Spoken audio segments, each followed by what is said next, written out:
dashur teleshikues, ju përshëndes, po fillojmë lajmet në televizionin 4+. Sot është 1 maj, dita e punëtorëve. Protesta për 1 majin u zhvilluan sot në Tiranë, ku sindikatat kërkojnë paga dinjitoze dhe më shumë siguri në punë. Siguri në punë! Siguri në punë!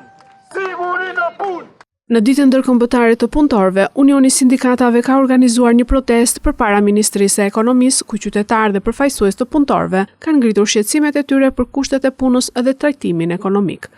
Me pankarta në duar si jeta e punëtorit nuk është kosto, biznesi dhe pagë për të jetuar jo për të mbijetuar, protestuesit kërkuan më shumë të drejta dhe dinjitet në tregun e punës. Megjithatë, në tubim u vëre një pjesëmarrje ulët si dhe mungesë e theksuare të rinjve. Përfaqësuesit e sindikatave kërkojnë krijimin e një ministrie të posaçme për punën, si dhe miratimin e një minimumi jetik dinjitoz. Sipas tyre, siguria në punë mbetet shqetësuese, me rritje të ndjeshme të aksidenteve dhe fataliteteve.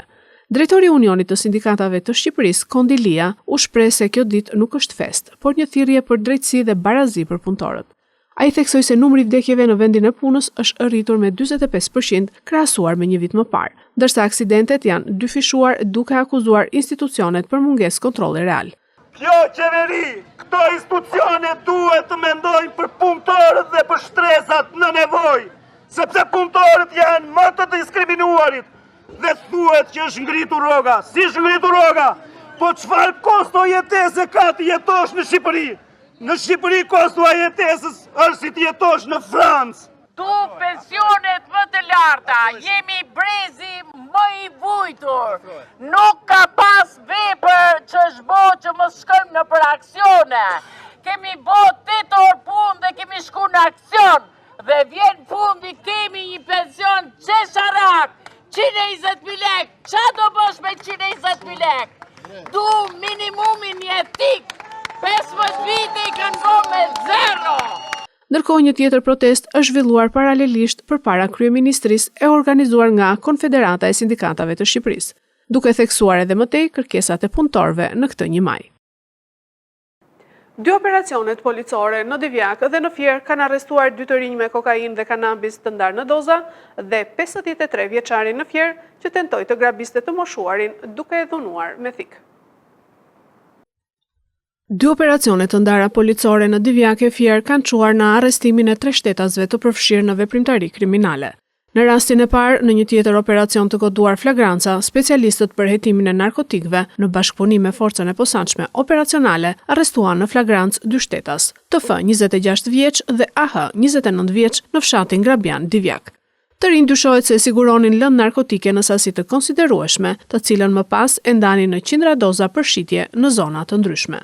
Ata u kapën në momentin që po lëviznin me automjet në fshatin Grabian, në flagrancë me lëndë narkotike kanabis dhe kokainë të ndarë në doza, të cilat do t'i shisnin në zona të ndryshme. Ndërsa gjatë kontrollit fizik dhe në banesa u gjetën dhe u sekuestruan 10 doza të tjera lëndë narkotike, kokainë dhe kanabis, të cilat u morën në cilësinë e provës materiale së bashku me automjetin e përdorur, një grirse për përpunimin e lëndës narkotike, një peshore elektronike dhe 3 aparate celular.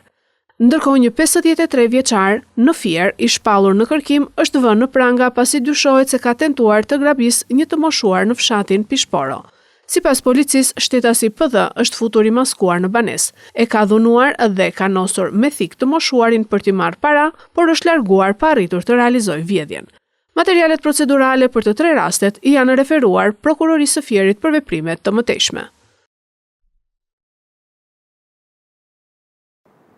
Projekti Parku Inteligjent i Bledhëve i nxënësve të shkollës Zhani Ciko në Patos shpallet fitues në Festivalin Kombëtar të Shkencës. I realizuar në 4 muaj punë, projekti sjell risi në teknologji dhe mjedis. Projekti Parku Inteligjent i Bledhëve i shpallur fitues në Festivalin Kombëtar të Shkencës, iniciuar për herë të parë nga Ministria e Arsimit, është produkti një pune 4 mujore të ekipit realizues të përbërë nga 5 nxënës. Sipas koordinatores së projektit Erviola Konomia, ju përzgjodh mes 30 projekteve që kaluan fazën e 4, duke lënë pas 300 projekte nga të gjitha gjimnazet e Shqipërisë. Projekti është përzgjedhur për faktin se ka një ndikim shumë të madh në mjedis. Kemi studiuar dhe kemi lexuar dikush nëse bletët do të zhduken, është një thënie Einsteinit, njerëzimi do të ekzistonte vetëm për 4 vite nga rezervat që ne kishim. Dhe kjo na nxiti që ne ta vazhdojmë këtë projektin akoma më tej, duke shtuar edhe elemente të tjerë me kalimin e kohës, sepse është një periudhë 4 mujore që ne merremi me këtë projekt. Projekti sipas nxënësit prezantues Sokol Baxhia përbëhet nga disa sektor. Sektori i kreativitetit, i teknologjisë, i krijimit të biznesit dhe ai shëndetësor. Projekti është një projekt i cili është fokusuar tek bleta, duke qenë se është një nga insektet të cilat cila polenizon shumë kultura bujësore, qoftë në Shqipëri, por edhe kultura bujësore të një ndër ekonomive me ndikim në botë, siç është ekonomia amerikane. Ajo ka një ndikim, prandaj bëra edhe këtë paralelizmin, ka një ndikim shumë të madh në jetën tonë. Dhe ky projekt këtë ka dashur të integrojë teknologjinë e gjelbër me bletën, pra me bletën dhe mjedisin përreth. Ne kemi dashur që të sjellim risi dhe inovacion në gjithë fushën bujësore. Një ndër elementet e veçantë të këtij projekti është krijimi i lëndës djegëse biodiesel i krijuar nga alga ujrave të ëmbëla. Sipas mësuesit të kimisë Selam Serjani, ndotja është kthyer një problem madhor global, ndaj jemi drejtuar biomasave siç janë algat, nëpërmjet të cilave mund të prodhohet karburanti biodiesel. Ne kemi shfrytzuar burime të tjera, të cilat janë biomasat e ndryshme, siç është edhe algat, në të cilat mund të prodhohet biodiezelet ose biokarburantet, të cilat me anë të nxënësve, me anë të eksperimenteve, kanë prodhuar në minimum, në sasi të pakët, biodiesel që janë në vetvete janë metilestere. Çmimi i parë në këtë festival ishte një surprizë për të gjithë nxënësit dhe mësuesit e shkollës Zhani Ciko. Ka pohuar mes emocionesh nxënësja Sara Dëgjonaj. Atë ditë me thënë të drejtën, duke parë edhe të gjithë konkurrencën midis shkollave të vendit, për ne ishte një surprizë shumë e madhe që do fitonim, edhe nuk e se prisni fare. Kishim mjaft emocione dhe në momentin që u dha çmimi që ishim shkolla fituese, ishim shumë të entuziazmuar që po thjesht të habitur. Ndërkohë, sipas drejtorit Ervis Hyseni, shkolla Zhani Ciko në Patos ka një përvojë disa vjeçare në fushën e realizimit të projekteve inovative dhe është fituese i disa çmimeve të para në konkurse në rang evropian.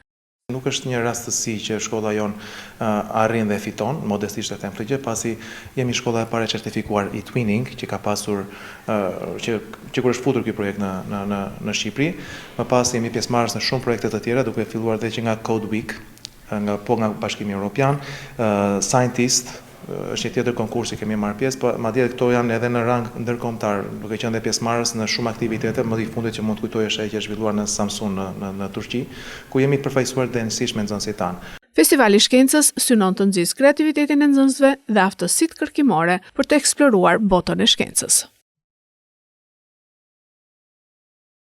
Bujqësia sipas ekspertëve ndodhet në koma, ndërkohë importet e ushqimeve rriten me 19% në 3 mujorin e parë të vitit 2026.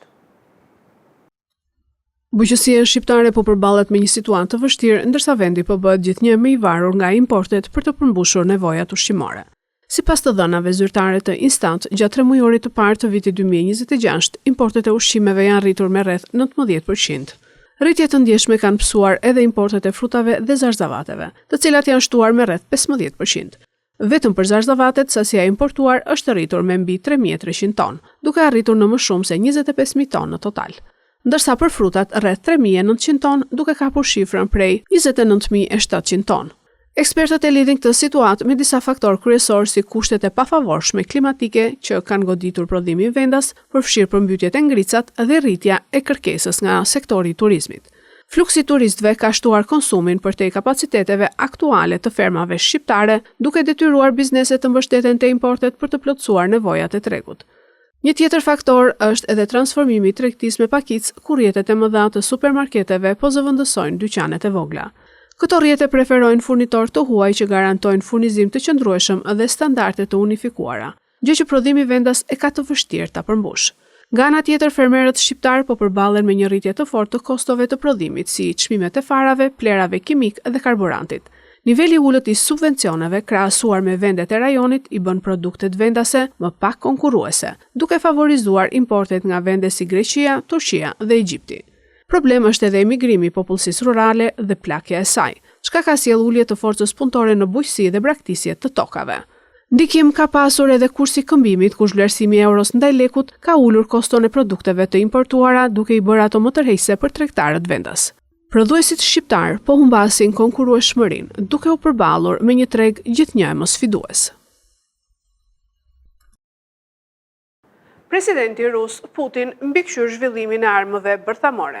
Moska ndodhet mes dy paralajmërimeve për apokalips dhe thirrje për përmbajtje. Presidenti rus Vladimir Putin raportohet se po mbikëqyr personalisht zhvillimin e armëve bërthamore në vend, sipas deklaratave të drejtuesve të sektorit energjetik dhe ushtarak. Kreu i Rosatom, Aleksej Likhachev, bëri të ditur se arsenali bërthamor mbetet prioritet strategjik për Moskën, duke theksuar se presidenti është i përfshirë drejt për drejt në zhvillimin e armëve të reja të bazuara në parime të avancuara fizike, si dhe në ruajtjen e kapaciteteve ekzistuese. Deklaratat vinë në një klim tensioni të lartë, ku figurat të larta ruse kanë dhënë sinjale të ndryshme lidhur me përdorimin e armëve bërthamore. Ish presidenti Medvedev paralajmëroi për një mundësi reale të një apokalipsi bërthamor, duke cilësuar përplasjen me perëndimin si ekzistenciale. Megjithatë, zyrtarë të tjerë rus kanë tentuar të zbusin retorikën.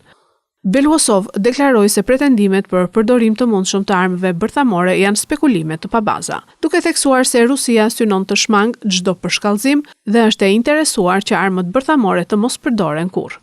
Këto deklarata kontradiktore reflektojnë tensionet e brendshme dhe strategjike në Moskë, në një kohë kur marrëdhëniet me vendet perëndimore vijojnë të mbeten të përkeqësuara. Këto ishin lajmet tona për sot. Lajmet i gjeni dhe në internet në website-in 4plusmedia.tv. Bashkë mirupafshim.